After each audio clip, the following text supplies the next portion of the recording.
Al número 17, Cicerón en el fondo lo que nos da es la división de su libro primero. Ya nosotros hemos visto que Cicerón, siguiendo la tradición de Aristóteles y de los estoicos, habla de 4 cualidades que debe tener el hombre, 4 cualidades que debe tener el ser humano. Y esas 4 cualidades que tiene que tener el ser humano son la sabiduría, la magnanimidad, la justicia, tercero la magnanimidad y cuarto la moderación. En los números 13 y 14, Cicerón nos habla de por qué estas 4 cualidades bastan. Y luego lo aplica a la división de su libro. Ya en el videotape anterior nosotros hemos visto el número 13. Pero por su importancia, repito aquí lo que dice Cicerón. No lo dice exactamente, pero presupone que el ser humano se distingue por 2 cosas. Por su facultad racional y por su facultad volitiva. El ser humano no está simplemente ligado a una programación genética como están los insectos, ni siquiera a una programación instintiva como están los animales superiores. El ser humano se dirige por la razón. La razón le permite buscar la libertad, la verdad. Por lo tanto, el hombre está orientado hacia la verdad. Y sin la verdad no podría ser libre. Hasta el mismo Cristo dijo, la verdad os hará libres. Sin la verdad no podríamos ser libres. Aunque la libertad consiste en optar, en escoger. Y nosotros escogemos por medio de nuestra voluntad. Realmente, a través de la voluntad es que nosotros alcanzamos el bien. Cuando nosotros escogemos lo que favorece a nuestra naturaleza social por medio de nuestra voluntad. Lo que distingue, por lo tanto, a la moral en el hombre, que es el único ser que puede ser un ser moral, es que nosotros tenemos una razón que nos guía hacia la verdad, y esto es preparatorio a buscar el bien. Y en segundo lugar, que nosotros podemos decidirnos con nuestra voluntad por escoger el bien. Esto lo explica Cicerón en el número 13. Y dice que la búsqueda de la verdad nos lleva a la primera virtud, a la sabiduría. ¿Quién es el sabio? El sabio es el que conoce bien la verdad. Y entonces va a explicar cómo nos inclinamos al bien. Y tiene una frase que me parece muy importante y que quizá ustedes debieran subrayar en el libro. Dice, habla de que cada ser humano tiene un espíritu, un apetito de preeminencia. Su ser le pide, apetito es algo que nos pide nuestro ser. Apetito, petición, algo que nos pide nuestro ser. Lo que nos pide nuestro ser es afirmarnos a nosotros mismos. Como se dice hoy, hay que ser asertivos. Cada uno de nosotros busca sobrevivir y afirmarse como individuo y como miembro de la sociedad. Cicerón nos dice, no podemos ser simplemente mosquitas muertas, gente que le da lo mismo una cosa que otra. No, todos nosotros tenemos un apetito de ser algo. Bien. Pero esto de ser algo, hay que tener cuidado. Ninguno de nosotros quisiera que nadie lo mandara, sino que saliera de uno mismo lo que uno quiere hacer. Y eso lo vemos desde los niñitos de 2 años, que buscan, no, así, yo quiero hacerlo así. Porque cada uno quiere ser la fuente de su propia acción, y eso está muy bien. Pero nosotros, para vivir en sociedad, sabemos que tenemos que hacer unas concesiones. Que, por ejemplo, ya nosotros hemos convenido que se guían los carros por la derecha, que se pagan los impuestos el 15 de abril, etc. Hemos dicho, bueno, pues hay algunas normas que nos restringen para fundamentar la justicia. Esas son concesiones que nosotros hacemos al espíritu de preeminencia porque vivimos en sociedad. Ahora, el apetito de preeminencia en sí es la magnanimidad, es decir, el individuo que es de alma grande, que siente que está aquí en el mundo para hacer algo y quiere conseguirlo, siempre respetando la justicia, siempre iluminado por la sabiduría que le hace conocer la verdad, pero quiere obtener metas. Este es el que tiene un alma grande, y esta es la base de las ganas de vivir, pudiéramos decir. Uno que tiene poquitas ganas de vivir, pues no tiene magnanimidad. Una persona que busca hacer las cosas, esta es la persona magnánima. ¿Verdad? O sea que él va a fundamentar la división en 4 de las virtudes, las va a fundamentar en lo que es el ser humano. El ser humano que tiene razón y que tiene voluntad. Que por la voluntad tiene un apetito de preeminencia. Por la razón tiene que dirigirse hacia la verdad.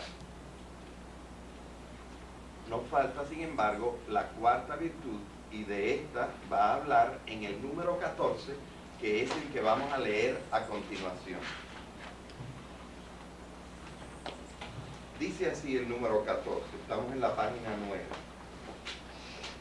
Y no es la menor cualidad de su naturaleza humana y su razón el que este ser viviente, el hombre, sea el único que posee el sentimiento de lo que es el orden, de lo que es lo conveniente, de lo que es la mesura. Mesura es otra palabra para moderación. Mesura viene de medida.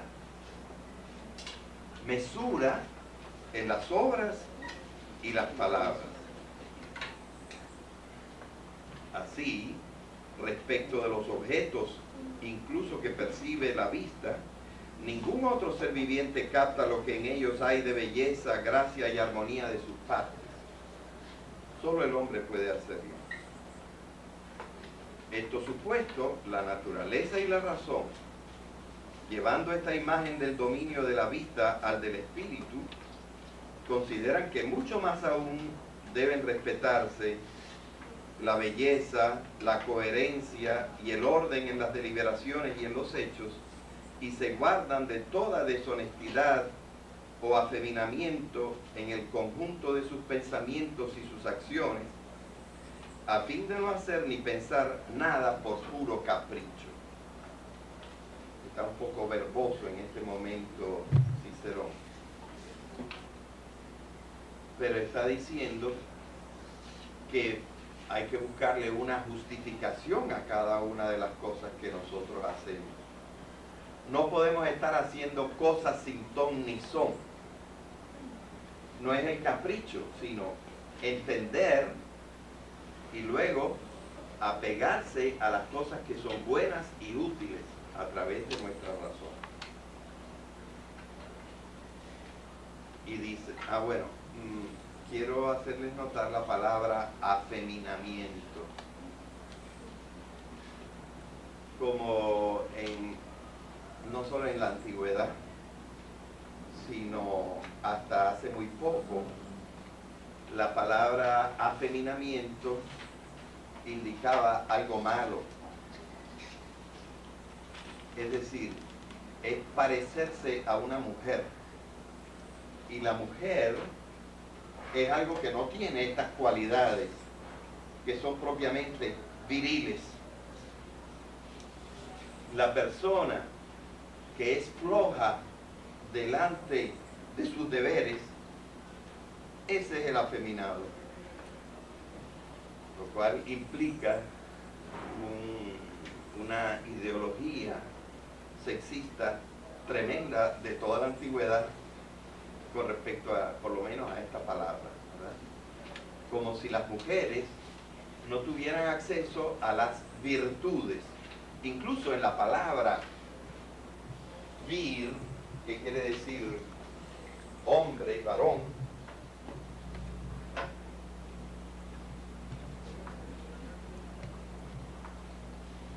vir, esta palabra es la base de la palabra virtud. Virtus es lo propio del varón, mientras que la mujer es mulier. Es decir, de mulier viene muelle, blando, no tiene columna vertebral, algo que realmente hace que uno se sostenga en su manera de ser. La fuerza indica la masculinidad de uno, indica el hecho de que uno sea un verdadero varón. O sea, las palabras evidentemente tienen un origen, en este caso, un origen bastante sexista. Y ese es el sentido de la palabra afeminamiento aquí. Uno no puede seguir el afeminamiento, el debilitamiento, el guabineo. Uno se guarda de toda deshonestidad o afeminamiento en el conjunto de sus acciones. De todas estas cosas se compone y resulta esto que estamos investigando, lo honesto. De estas 4 cosas que hemos hablado, ¿qué cosa es lo honesto? ¿Qué cosa es lo bueno? Pues lo honesto es lo que mira a la verdad, asegura la preeminencia, pero con la salvedad de que uno tiene una consideración y una concesión a los demás que se llama la justicia, que lo que le toca a los otros yo no me lo lleve nada más por mi apetito de preeminencia. Y finalmente, que yo tengo que hacer todas las cosas con moderación. Hasta ahora no está bien explicado lo de la moderación acá. Él tiene otras partes en que vuelve sobre esta materia. En un videotape antiguo que no creo que vaya a rehacer, está algo que es sumamente importante que ustedes comprendan. El videotape se llama La división cuatripartita de las virtudes.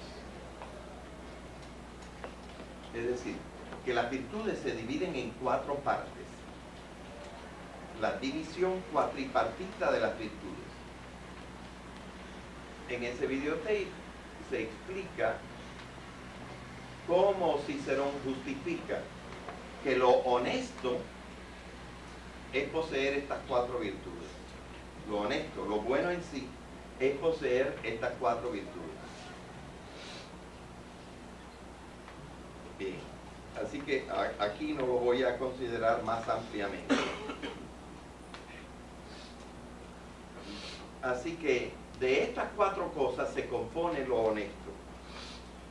y aun cuando nadie lo considerara como algo prestigioso, sería no obstante lo honesto. O sea, las cosas no son buenas porque la gente las considera buenas. Las cosas son buenas en sí. Es decir, Cicerón se pone más bien del lado de los que consideran que la moral es objetiva, que existe un bien y un mal, y no es simplemente lo que yo piense de las cosas lo que las hace buenas o malas. Cicerón no es de esos que dice, para ti eso es malo, pero para mí no, eso es bueno. Esa idea subjetivista de la moral, Cicerón la controla mucho. Aunque él no es exagerado completamente y no cree que las circunstancias dejen de tener un efecto sobre la acción. Que en una circunstancia una cosa que parece mala puede ser buena y viceversa.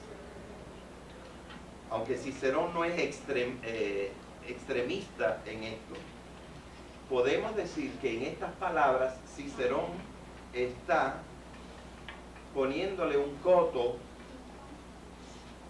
al subjetivismo. Eso de, bueno, para unos esta cosa es buena, para otros esta cosa es mala. Cicerón no tiene esa opinión. Y me parece que tiene más razón que los contrarios.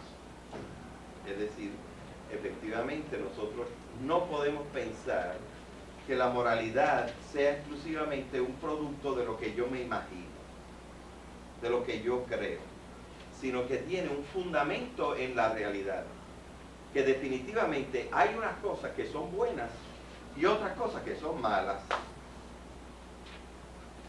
Y aunque estemos divididos en nuestras opiniones, hay que buscar si son buenas o si son malas.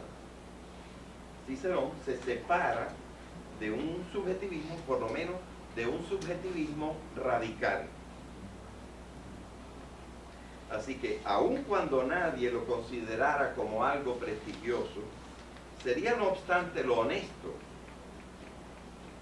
de lo cual hemos dicho con toda verdad que, aun cuando nadie lo alabara, sería digno de alabanza por su propia naturaleza, por la naturaleza de la acción, y no por lo que alguien considere de la naturaleza de la acción, sino por la naturaleza de la acción es que una cosa es buena o una cosa es mala. Esto es lo que dice Cicerón en el número 14. Ya ha terminado la explicación de las 4 partes en que va a estar dividido su libro primero.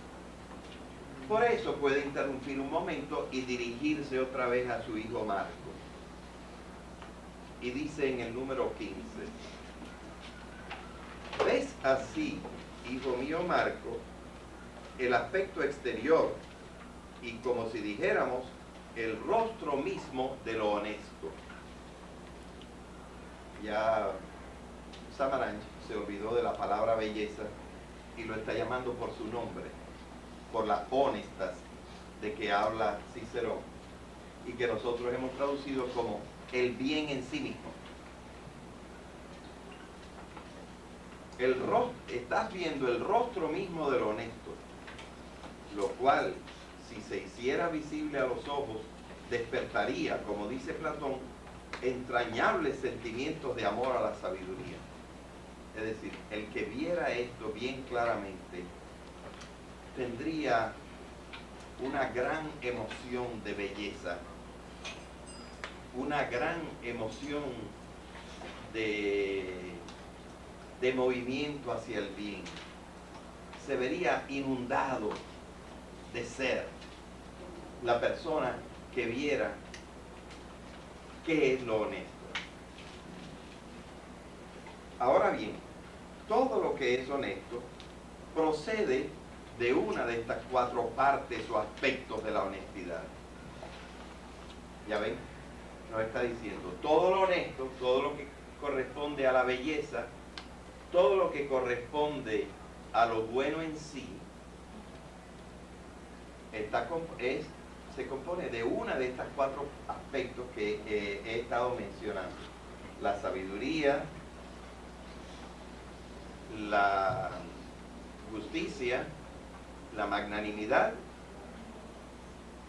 y la moderación. En efecto, o consiste en el sutil discernimiento de lo verdadero, esa sería ¿cuál?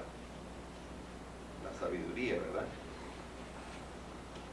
O en la salvaguarda de la sociedad de los hombres, esa sería la justicia, concediendo a cada uno lo suyo y siendo fieles a los compromisos contraídos. Eso es la justicia. O si no, en la grandeza y la resiedumbre de un espíritu excelso e invencible. O, finalmente, en el orden y mesura en todo cuanto se hace y se dice, en lo cual consiste en la moderación y la templanza. Otros nombres de este orden y mesura es moderación y templanza. Todo lo honesto está en estas cuatro virtudes. Y aunque estos cuatro aspectos están enlazados entre sí y se implican mutuamente, sin embargo, de cada uno de ellos procede una determinada clase de deberes. Así, en el aspecto primeramente mencionado, en el cual colocamos la sabiduría y la prudencia, ya metió la prudencia aquí. Porque la sabiduría es puramente intelectual o racional. Y la prudencia ya es volitiva. Porque la prudencia, ¿qué cosa es? La prudencia es querer hacerle caso a su razón, que le dice que las cosas son así. Querer adecuar su acción a lo que conoce de la situación, de la verdad de la situación. Así que podemos decir que la primera virtud tiene como dos aspectos: un aspecto intelectual, que es la sabiduría, y un aspecto volitivo, que es la prudencia.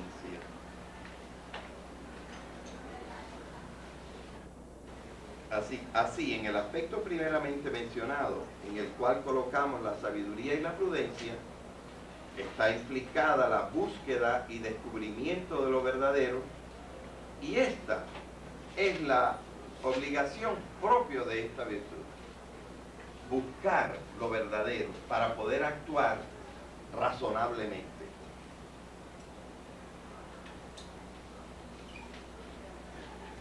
Bien, todavía en el número 16 nos va a dar los ejemplos de las otras virtudes.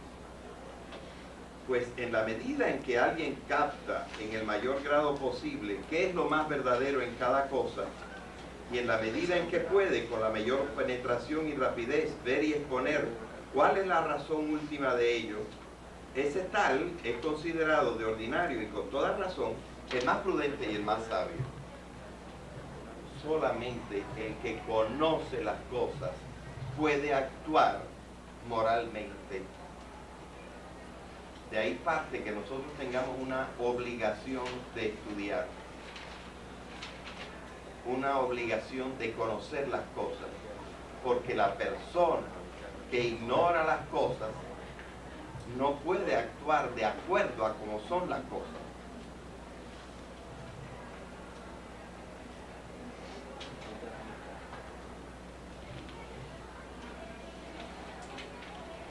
Es el que puede con mayor penetración y rapidez ver y exponer cuál es la razón, y con toda razón es el más prudente y el más sabio. Por eso la verdad está sometida a ese hombre como la materia propia de su estudio y su especialidad. Respecto de las otras tres virtudes, se han establecido obligaciones destinadas a garantizar y preservar las condiciones de la vida activa. a saber, por la justicia, que se mantengan los vínculos sociales entre los hombres, por la magnanimidad, que resplandezca la grandeza y excelencia de espíritu en el acopio de riquezas y de ventajas para uno mismo y para los de su familia, y que esa grandeza y excelencia resplandezcan mucho más aún en el menosprecio de estos mismos bienes.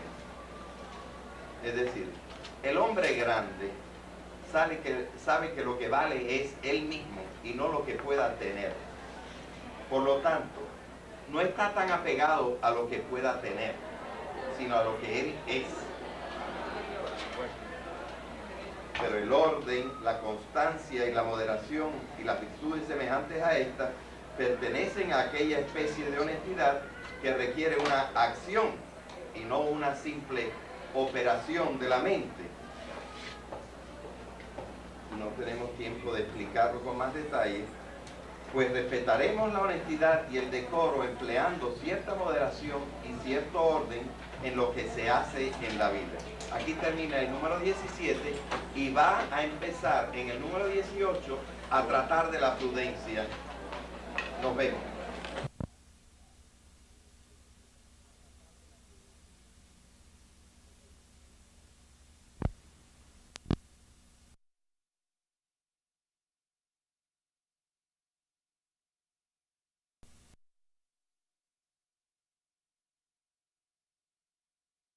Ligado a una programación genética como están los insectos, ni siquiera a una programación instintiva como están los animales superiores. El ser humano se dirige por la razón. La razón le permite buscar la libertad, la verdad. Por lo tanto, el hombre está orientado hacia la verdad. Y sin la verdad no podría ser libre. Hasta el mismo Cristo dijo, la verdad os hará libres. Sin la verdad no podríamos ser libres. Números 13 y 14, Cicerón nos habla de por qué estas 4 cualidades bastan. Y luego lo aplica a la división de su libro. Ya en el videotape anterior nosotros hemos visto el número 13. Pero por su importancia, repito aquí lo que dice Cicerón. No lo dice exactamente, pero presupone que el ser humano se distingue por 2 cosas. Por su facultad racional y por su facultad volitiva. El ser humano no está simplemente al número 17. Cicerón en el fondo lo que nos da es la división de su libro primero. Ya nosotros hemos visto que Cicerón, siguiendo la tradición de Aristóteles y de los estoicos, habla de 4 cualidades que debe tener el hombre. 4 cualidades que debe tener el ser humano. Y esas 4 cualidades que tiene que tener el ser humano son la sabiduría, la magnanimidad, la justicia, tercero la magnanimidad y cuarto la moderación. En lo que nos guía hacia la verdad. Y esto es preparatorio a buscar el bien. Y en segundo lugar, que nosotros podemos decidirnos con nuestra voluntad por escoger el bien. Esto lo explica Cicerón en el número 13. Y dice que la búsqueda de la verdad nos lleva a la primera virtud, a la sabiduría. ¿Quién es el sabio? El sabio es el que conoce bien la verdad. Y entonces va a explicar cómo nos inclinamos al bien. Aunque la libertad consiste en optar, en escoger. Y nosotros escogemos por medio de nuestra voluntad. Realmente, a través de la voluntad es que nosotros alcanzamos el bien. Cuando nosotros escogemos lo que favorece a nuestra naturaleza social por medio de nuestra voluntad. Lo que distingue, por lo tanto, a la moral en el hombre, que es el único ser que puede ser un ser moral, es que nosotros tenemos una razón